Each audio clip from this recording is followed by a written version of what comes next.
Since the latest Powell family tragedy yesterday in Washington State, we've heard from so many viewers on KSL.com and Facebook asking, how does a person do this? Are there warning signs? Carol Makita has been working this angle of the story, and she joins us now live.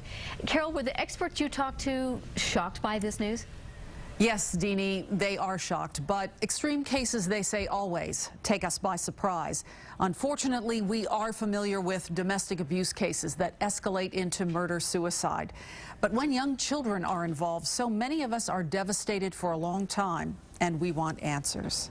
What does it say about the father, or the kid's grandfather in this case, and their father, that all this sexually explicit material seems to be part of their lives. That is why the judge in the Powell Cox custody case ordered a psychosexual evaluation for Josh.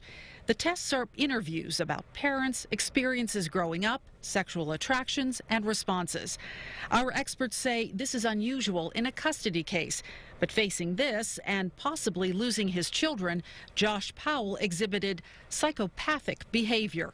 There are other people in these circumstances, in custody fights, who come to believe that if they can't have their children, no one will have their children.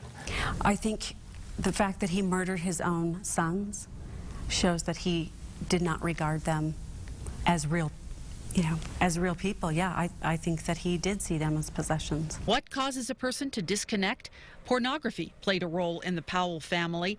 Josh's father is in jail facing child pornography charges, and Josh had images on his computer. It seems to me that it was adult pornography, but it was probably pretty hardcore that, raised some concerns in the investigators' minds and the judge's mind. Pornography alone is harmful, but coupled with severe personality disorders, can lead to destruction. Pornography in particular is going to shut down your frontal lobes, and that's where you're going to do your reasoning and your emotional regulation and judgment and things of that nature.